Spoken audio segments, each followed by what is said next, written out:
Good morning and welcome to the Today in AZ After Show on this Monday morning, the last of the decade. Eve of the eve. The last Monday of 2019, and as Ryan Cody said, the last Monday of the decade. And guess what? There's going to be more next year. We'll be ready for that, but not bad. Still sounds impressive to say. I didn't really think about that until you guys were saying it this morning. Putting that perspective. But it makes you think of how much has changed over the last 10 years and what could be ahead over the next 10 years. Yep. It's hard to say, but it's exciting. And I've actually had some people comment that it's not the end of the decade. Next year is the end of the decade. Can I debunk that real quick? Because the 2010s end at the end of 2019. When you're in 2020, that's not the 2010s anymore. Right. Yeah, so guess what? When I turned 20, I was in my 20s, not my teens. Correct. So, yeah. And if you end at 2020, that would be 11 years, not 10. Yeah, I have had this argument with people online the last few days that are like, no, it ends next year. How? They count it as a 10 versus the starting point. Is that what they're doing? Yeah, no. I mean, but that's not how the rest of the... Don't be that person. Starts in Numbers are hard sometimes. So you don't... Yeah, I don't know. This happens every time we do an anniversary. I'm like, wait, so you carry the one, it's minus. Yeah, anyway. 10, I don't like it. Sorry, I don't mean to go down this rabbit hole here. It's fine. We are asking you this morning because the Cardinals season has officially ended. Should Larry Fitzgerald come back for another season? I think a lot of the Cardinals fans, of course, want to see him do this. And why should Fitz play another season? We've had a lot of great comments so far this morning. And right now, just taking a look at some of the ones we have on our Facebook page. We all love Fitz and AZ. This is what Brian says. But I think that era of Cardinals is over now. They need to build a new team. So maybe he's one of the people that is actually saying he should move on. Stephanie, of course he should. Marcel, yes, Arizona loves Larry Fitzgerald. I think it would be, after so long, it would just be so weird to see a Cardinals team without Larry Fitzgerald. Of course, this is going to happen at some point soon. Everything comes to an end, but he's playing good football. It doesn't look like he is his age. Get checked out, exactly. Honestly, and with the resurgence of the Cardinals offense under a new coach, a new quarterback, he might actually be able to have a little bit of a resurgence in his own career. I think he's got plenty of talent to keep playing. It's just a matter of whether or not he wants to. But I think you're right in saying that if in fact he was maybe more certain that he was going to call it quits and hang it up, you want to get that standing O at State Farm Stadium of all the people who've supported and just love watching you. And, I mean, he's not going to get that in the offseason. No. Get it on the field. And we don't pretend to know exactly what he's doing or what he's thinking about doing. But that is the thing. Like, if you say that you're going to retire at the end of the year, you give yourself that chance and give the fans a chance to serenade you in a way, that you deserve. And whereas now, like, if he was to walk away in the offseason, the fans would have never had that chance to give him a standing ovation, to give him the due that he deserves. I mean, he's the best Arizona Cardinal of all time. That's not even a question. Absolutely. Right? It's super hard to imagine the team without him. You start to think about that. Right. And what that would look like and who would take his place. Those are huge shoes to fill. They definitely retire number 11, but in his post-game conference, he knew this question was coming, and this is how he answered it. Listen. Important for you to take a little step back away from it before you make decisions, and good or bad. It's like when you get into an argument with your significant other. There's things that you might want to say, but you know that if you say that, it probably won't be good. So you just, you take a step back and then you think about it and then you address it. And usually it's much better, if you do that. And I try not to make, decisions, hastily.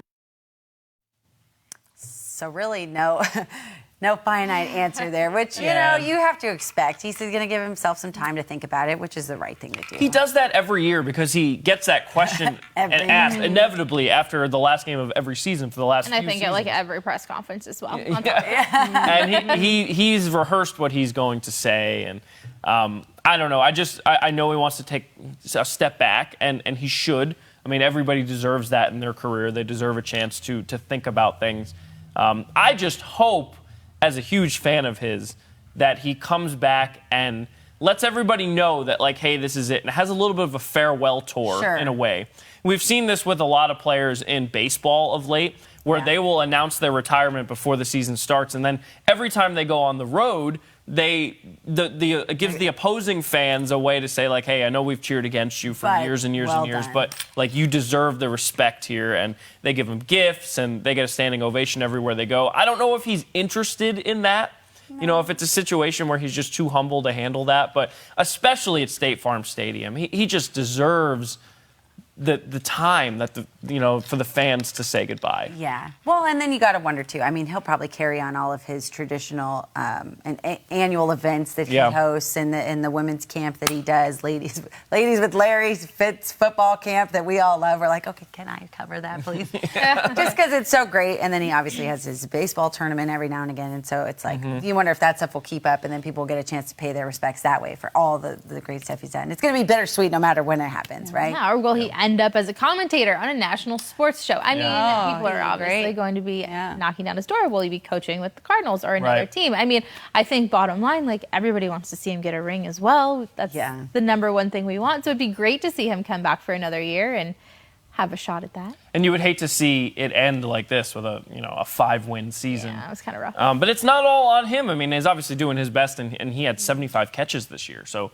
not too shabby. He had a pretty good year. So amazing. Every time you see a still photo of him, I mean, it's so wild. He's just such an incredibly talented player. So it would be crazy to see the Arizona Cardinals without Larry, and then you think, man, he's just too talented not to keep playing. But again, how is he physically feeling? And that does take a toll.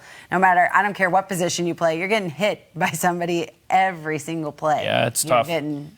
This is an interesting question, though, that Jamie brings up here. She says, retire, enjoy life, or go to a team that actually has a chance to win a Super Bowl. And I'm wondering if maybe you can chime in here, Cardinals fans. Of course, you want him to be happy, and we all want him to win. How tough would that be if you saw him put on a different uniform? Of course, you'd want him to win anywhere he would go, but would you be up for that? Is that something that you would be interested in seeing him do? Because it would probably be hard. It'd definitely be bittersweet. Yeah, I think that and I don't know him, and I've never personally asked him, but after having met him, I think the satisfaction he gets is representing this team and this state and what the Arizona Cardinals encompass as an entire team. I don't think he's in it for the personal records and all these other things. I mean, he's you're going to be a Hall of Famer and all this stuff. I don't think he's in it for the personal feats. No. I think the satisfaction is putting on the Redbirds jersey week in and week out. Well, and this is the calling that he had, was to come here. This is where he was drafted. But, most people know he grew up in Minnesota, and he grew up a Minnesota Vikings fan. And, a couple of years ago, I actually was thinking about this, maybe they were a team that had a wonderful defense a few years ago. And their team is also very good right now. They're going to the playoffs as well. The Vikings are. So you have to wonder if there would be any sort of pride for him to go to Minnesota. I mean, I just hate to even bring up that question, because it's probably tough for Cardinals fans to think about him wearing any other colors. That's where you're from. I mean, nothing wrong with wanting to go home. Especially if there's an opportunity there. Is it Kirk Cousins, their QB? Mm-hmm. Yeah, there's Monday night. Look at you! I know. You're all timid. I know, is it Kirk Cousins? Well, poor thing, because you don't need to know the guy's name before you're going to bring up his horrible Monday night football record. But they are a good team, and I mean, I take them every week and pick them and stuff like that against whatever team. But it's just like, oh man, to see Larry Bear in a purple jersey. Yeah, that would be tough. That would be tough. But he's certainly become a fixture in this community, and you have to think about the pro athletes that have been here. Where does he rank as people that are athletes that are important to what's going on in the Valley and the impact that they make? I mean, you got to put him up there with Charles Barkley and with Luis Gonzalez and Dan Marley and fixtures. I mean, guys that have stuck around after their playing career and continued to make an impact. Absolutely, Mark Grace. Lots of people. Yeah, totally. And I think that he will continue to do that, whether he went somewhere else or not. But my husband and I have had this conversation, because my husband is this huge, diehard Cardinals fan. Every year they're going to win the Super Bowl no matter what. He doesn't care what anybody says. They're the best, and don't tell him otherwise. And I love that about him. But I think even him and I were if he chose to go to another team, we would absolutely root him on, because he's worked so hard here. And he has put in his time in Arizona, and we're both from here. We're both from the Valley, So we're huge Cards fans as well. But, whatever he wants, we absolutely support it. Yeah, I feel like even if he were to go somewhere else, not that my opinion matters, but he still represents Arizona. Yeah, he will. It would be really cool and to when see he goes into the Hall of Fame, he'll still wear a Cardinals jersey. There's no matter what he did from here on out. And this is an interesting point that has been brought up here. Brian says that Peyton Manning won a Super Bowl after going to another team. As you recall, he was an Indianapolis Colt for many years, and then he went to the Denver Broncos and won a Super Bowl with them. At the very end of his career. So it would not be unprecedented whatsoever. Of course, we're just totally speculating. Right. There's no reason to believe that he would be leaving Arizona. Right. But it's certainly a question that you'd have to bring up because if he was going to keep playing, I think a lot of people want him to succeed.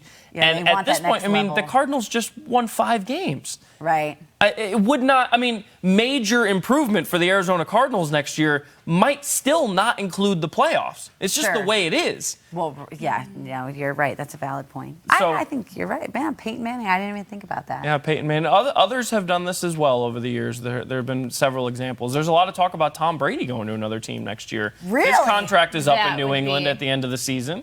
That would Wow. And he was what, Athlete of the Year, and because LeBron got Athlete of the Decade it was the by runner-up. Associated Press. Okay. Gotcha. Yeah, but here's the thing about Tom Brady. He's from Northern California. Oh. And so he's a California guy, and there's been rumors and speculation that maybe he would go to the Chargers. Again, all of this is just rumors, but we don't live in a day and age where people stay with the same team forever anymore. Like what Larry is doing is so rare to stay with the same team your entire career that as hard as it might be for Cardinals fans to see him in other colors, I don't think it's that far-fetched. No. But I think every response he's ever had, he's so married to the team, which is great because that loyalty is rare, and because these hotshot players do go to other teams to seek out that big championship and so on and so forth. But it would be interesting. I don't know. He definitely deserves it, and I don't think anybody can argue that. Yeah. Now, whether or not he should keep playing, that's up for debate. And he can still play. There's no doubt about that. Yeah. Like, he's not one of those players that is forced out of the game because they're not good enough to make the team anymore. Right. Like, that's not going to be a thing for him. It won't be a thing next year. I don't think it'll be a thing the year after that if he wants to come back. So it's really just going to be on him and how much longer he wants to go about doing this whole thing. But one thing we did hear him say yesterday is that even though the team only won 5 games, he can't remember a year that he enjoyed the process so much. And I think that's a huge telltale sign for whether or not he'll come back because he was still having fun. Right. And how many times in your job are you like, I can't wait to retire, or like you have those bad days or bad years. No, it's a blast. But he's still having fun. And if you're having fun doing what you're doing, then keep doing it. Keep doing it. Change. Yes. What is our, in case you missed it? I don't remember. From earlier in the show. I don't know. Here it is, in case you missed it. Find out. It's a surprise. Speaking of food, an apple a day keeps the doctor away, but not quite. According to a new study, we should be eating 2 apples a day. Researchers in England found that people who ate 2 apples every day had lower blood pressure and cholesterol than people who ate just 1. It also cut the risk of heart attack. I think that if I'm cutting risk of heart attack down just by eating more fruit, specifically apples in this case, that's great. But I'm wondering, does apple pie count? It must. It must. It has to, right? It's science. You're telling me that eating more fruits and vegetables is good for your health? It's good for you, yes. A new study shows. This is groundbreaking stuff here, ladies and gentlemen. Hey, at 6:41, you learned something new. Just make it 2. That's it. At least 2 in a pie. Exactly. 2 apple pies. What about the apple turnovers at Mickey D's?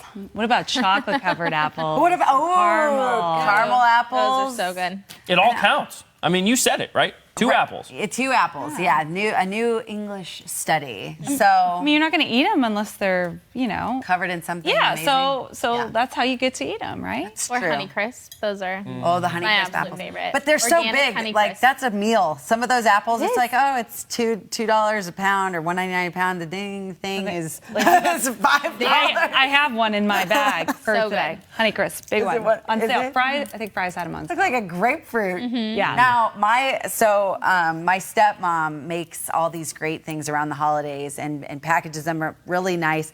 Apple pie moonshine she made for everybody in the family. 2 bottles of that a day.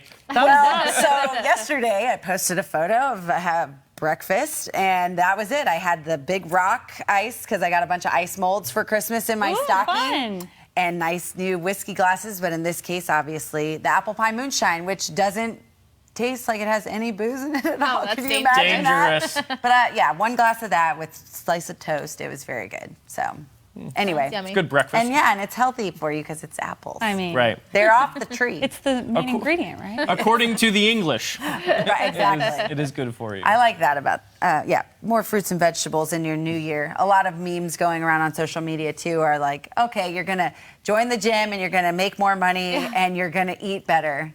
Like, that's what we say every year. December 31st. I hate going to the gym the first couple weeks of January because it's it is swamped. so busy and you can't even get on a machine. You can't do anything. It's like, at least we have decent weather here usually, You so can get we outside. can get You outside. guys said you hiked recently, too. It's been beautiful. Yeah, even though we it's a little hiked, chilly. played in the snow, a little bit of everything here in Phoenix and Arizona this weekend. I went hiking this past weekend Did you? at Lookout Mountain, and it's so green. Yes. Yeah. It's unbelievably green if you can get out right now. Well, and the It's crazy to see. superstitions had the little water, like the mini waterfalls, like trickling Sure, down. coming down. I've never heard that before, so it was really pretty. I finally turned off my music while I was hiking, and then just listened to the water. Oh, This is that's the desert. nice. This is a welcome sound that you don't typically get to hear. Yeah. And when you get up to certain elevations in your hike and you look all around, you can see snow-capped mountains. The Yes. four peaks Four are peaks. gorgeous right now. So pretty. Man. In several places, looking to the north and looking to the east. It's been so pretty. We are spoiled here in Arizona. All right, we got to sip on some fresh squeezed juice. Moonshine. Fresh squeezed apple moonshine. It's so good. What is it? Let's talk about it. I don't know. Oops. British officials are apologizing after accidentally publishing the home addresses of more than 1,000 people, including several A-list celebrities. Whoopsie. Elton John, Olivia Newton-John, several athletes and diplomats. The addresses were published online for about an hour on Friday when the UK Cabinet Office posted the recipients of New Year's honors. Could you imagine? The paparazzi are probably going nuts.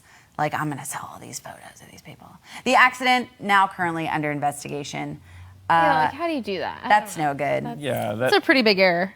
Right. Why do I feel like it's known, though, where celebrities live, isn't it? That like, too. they do tours. In If you LA. do the ghost tour in Las Vegas, they take you by you Wayne by- Newton's house. And then they all have like a gajillion homes, so it's just one of their homes, Yeah, I'm like, sure. we Right. release their houses on the West Coast. Yeah, right.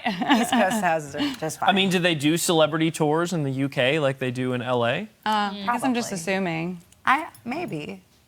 Maybe. I don't know. Either way, that's a find major out. mistake. Yeah, let us know if you've been on a celebrity tour in the UK. We would love to know. Well, thanks to everybody for weighing in on the Larry Fitzgerald conversation. We appreciate you guys Yeah. joining us on this Monday morning. It is the last Monday of the year Wow. and the decade, if you consider this the end of the decade. Don't get me started again. But we'll see you back here tomorrow for Today in EZ, starting at 4:30 on New Year's Eve day. Have a good day. See you, everyone.